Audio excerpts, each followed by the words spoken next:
Welcome to $100 Plus Mileage. This is the podcast about the New Hampshire bills that might not make the headlines but could still have an impact on you. Each year, the legislature considers about 1,000 bills, although we're down to about 500 now, so it's halfway through the legislative session. That's still a lot of legal proposals to keep up with. We pick out some of the lesser-known bills, give you the unbiased facts, pros, cons, and tell you how to get involved in the debate. I'm Mike Dunbar, content editor for Citizens Count. And I'm Anna Brown, director of research and analysis for Citizens Count. Mike, the bill we're talking about today caught my eye this winter, back when I was reading through all the bill texts, which I do every year. I'm like that person who read all of the Affordable Care Act. And so it was getting late. It was probably the 50th bill of the day. And then I saw a line about Blockbuster. And for a second, I thought there was a New Hampshire bill about the late, great VHS rental franchise.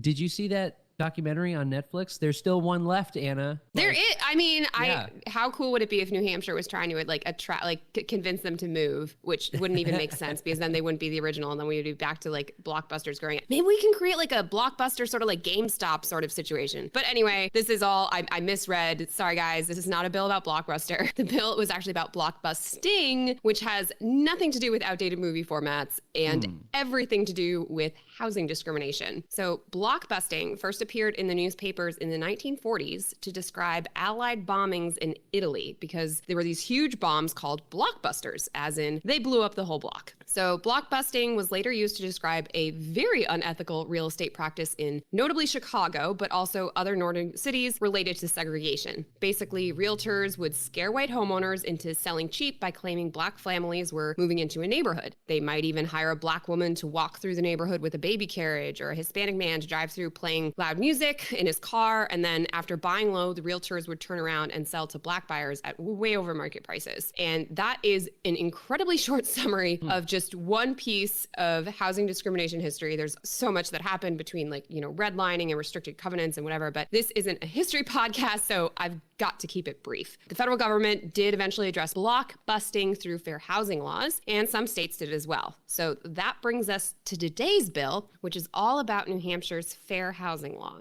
Right. So New Hampshire's fair housing law generally prohibits discrimination in renting and real estate transactions, right? So, for example, it's illegal under the fair housing law to say white women only on a rental advertisement. Yeah, that's like the really obvious one, right? Is like people just being overtly totally racist or also ageist or sexist or saying that they don't want people of a certain religion or gender identity or whatever. So I took a family law course back in the day and that had a presentation on this law, and honestly, all sorts of methods of discrimination that didn't even occur to me. And one I remember really stuck out to me was a landlord would show one building they own just to families and one building they own just to single adults because they wanted to keep noisy children separate from the quieter adults. But you can't discriminate based on familial status. Also, fun fact from that, one way the state investigates housing discrimination is by sending out actors with fake rental applications. So you basically have two people apply that are roughly equivalent, like the only significant difference is their sex, their age, their race. And you don't have to be a professional actor to do this. The state regularly trains people. And it actually just total coincidence. I was reading another article about this morning, and they hold a training session each month, and you can get paid $18 an hour to do this. So wow, there's fun a side fact. hustle. Yes, your side hustle could be fighting housing discrimination. I've honestly thought about doing it on and off. So, it's very interesting. I would be like an excellent, just like super basic, very boring white girl. Unfortunately, I would probably be like the person who's like playing like we're gonna get preferential treatment. I'm not gonna lie. That's just it's life. Anyway, so yes, the fair housing law generally prohibits discrimination in renting and real estate, and it's based on age, sex, sexual orientation, gender identity, race, religion, marital status, familial status, disability, or national origin. Noteworthy are some exceptions. For example, it doesn't apply to someone renting out a room in his or her primary residence, which is kind of funny to think about, but I mean, it is your home. So I guess you can be as discriminatory as you want about whoever's living in your spare room, or it's also if you only have like a limited number of units and you live in that same building.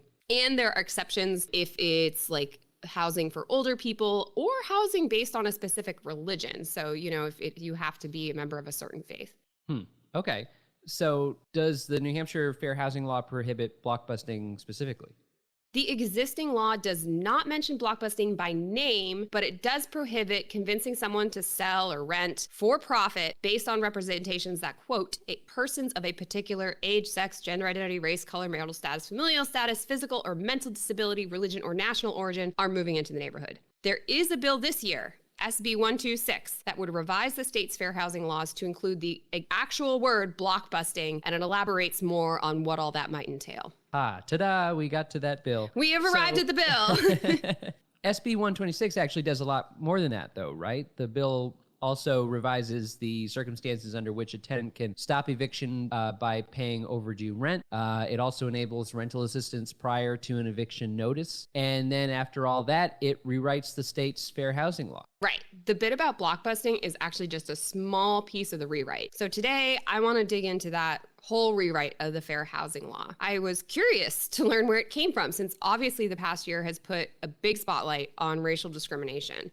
But then also when I read SB 126, I didn't notice any huge deviations from the intent of the existing fair housing law. So, sometimes the bill adds more detail, like the part about blockbusting, but it's not like the bill is adding a whole new class of people who are protected or adding sweeping new restrictions on homeowners renting out that spare room or, nothing big like that. Right. So as far as I understand it, it's actually the whole point of rewriting SB 126 actually has to do with funding. So the New Hampshire Human Rights Commission requested the language in SB 126 to roughly match state and federal fair housing laws if state law is, quote unquote, substantially equivalent to the federal Fair Housing Act. The Human Rights Commission is eligible for funding from the Fair Housing Assistance Program. So, in other words, the New Hampshire Human Rights Commission could get federal funding for the work it is already doing investigating housing discrimination in New Hampshire. Right. Yep, exactly. So worth noting here, too, that roughly half of all states, including every other state in New England, already participate in the federal Fair Housing Assistance Program. And this work-share agreement would be similar to the agreement the Human Rights Commission already has with the Federal Equal Employment Opportunity Commission. So that gets the state federal reimbursement for employment discrimination cases. Right. And hey, who doesn't like it when, New Hampshire taxpayers get more of their federal tax money coming back to the state, right? I mean, what's to lose? New Hampshire classic. We always, I feel like we love our relatively low tax burden, and if we can get more out of it, who doesn't? Who doesn't want to get more out of it? But that's actually sort of a potential argument against this bill. So when I watched the Senate bill hearing for SB 126, no one showed up to testify against it. But I do know that past attempts to update the state's fair housing law to meet these federal standards have met resistance. So, for example, back in 2014, the Senate killed HB 1143. It was another attempt to revise those laws, bring them in line with the feds. And so the Senate killed it because the U.S. Department of Housing and Urban Development was like, I don't know if this is going to match us enough. And at the time, State Representative Joseph Hagan wrote, quote unquote, "This bill is an additional surrender of sovereignty to the federal government in exchange for a not guaranteed transfer of federal funding." Okay, well, given how I know some of the current state reps feel about the federal government, it seems possible SB 126 could run into some resistance in the House then. Yeah, totally possible. Right. I think it's worth asking, how many housing discrimination cases are we looking at each year in New Hampshire? I mean, how does that translate into costs? Okay, so the New Hampshire Human Rights Commission has data on cases from 2018 and earlier. Looking at that, it looked to me like the commission has filed somewhat less than a dozen housing discrimination charges each year. But many more New Hampshire housing discrimination cases are filed each year at the federal level instead through the U.S. Department of Housing and Urban Development, and I think they do that down in Boston. So looking at that data, there were as many as 78 cases from New Hampshire in 2005. That was the highest number I saw in the past 20 years. So if New Hampshire gets approval to participate in the Federal Fair Housing Assistance Program, more of those federal cases could end up getting filed at the state level. Yeah, that's interesting. So it's a little hard to know if SB 126 would actually increase the number of state investigations, which of course carries costs without federal reimbursement. Right. And so the fiscal note for SB 126, basically at the end of the bill, the different agencies say how much it might cost them or how much money it would bring them in. And the Human Rights Commission said they couldn't estimate costs because there's a lot of those unknowns. Okay, so if I have an opinion on SB 126, what should I do? SB 126 passed the Senate in March, So next up is a public hearing before the House Judiciary Committee, and that is happening May 4th at 9:30 a.m. If you're interested in sharing your opinion, you can check out our tutorial on our website about how to testify at a virtual bill hearing. So that's, if you click on our navigation bar for the link for bills, it's linked on that page in our intro paragraph. And in general, go to the Gen Court website and it has the link on the homepage to sign up to testify. So if you can't make it May 4th, though, you can always still email the committee members or just sign up for or against the bill without speaking. Okay, it's time for that time in our podcast, our favorite segment, Only in New Hampshire. Anna, what do you have for me today? Okay, since we were talking about housing, I wanted to bring up one of my favorite housing court cases in New Hampshire. Shout out to the Cow Hampshire blog. I totally got it from there. Did not do other follow-up research, so can't take any credit.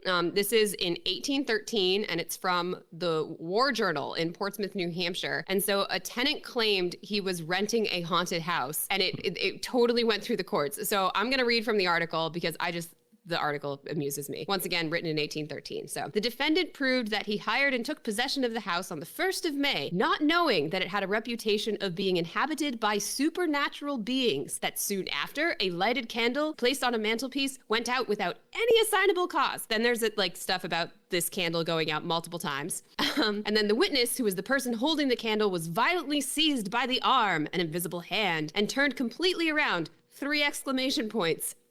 So the family, being alarmed by such unaccountable events and also by finding closets about the house in L were dead men's shoes, don't know what that means, and understanding that the house had the reputation of being haunted before they went in, the defendant had deserted the house because his family, not fond of having co-tenants of such a description, could not live in it with peace and without fear. And it goes on. They had witnesses come in who were talking about how when the house that was when occupied, they observed a quote unquote blue flame on the mantelpiece, and people passing by would look at it and there would be spectators. So ultimately the jury considered and they decided that the tenant had to pay $10, which was basically a quarter of the rent he would have owed since he left early. And I mean, the question is, what did the original owner do after that? Because this sounds like it was a really big case, and if it came out that your house was haunted, I don't know how you could rent it again.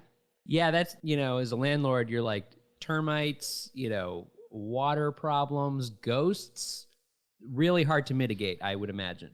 Absolutely. And I think I wanted to do this thing, and maybe we can do a podcast on this sometimes, but I kind of wondered, I wonder if there are I think there are legal disclosures if you're a realtor, you have to disclose if someone died in the house or something like that. So I feel like it would be really interesting to go back and look at the whole legal history of, how have could be our Halloween episode. I love it. I'm gonna find out all the legal to do, and then who knows, maybe I can find some really weird ambulance chasing lawyer, except the ghost version. And he's like, how are you living in a haunted house? You might be eligible for compensation. I have some friends in Portsmouth that we can definitely call about this. I think we're going to be all set. Oh my God, do they live in this same haunted house? Probably. All right, well, that wraps it up for today's episode. You can find more information and episodes at citizenscount.org. We'd also like to thank Franklin Pierce University for producing and the Granite State News Collaborative for hosting. Our theme music is composed by Mike Dunbar. And lastly, we thank you for giving us a listen and thinking about how you can be a part of what makes New Hampshire by the people, for the people.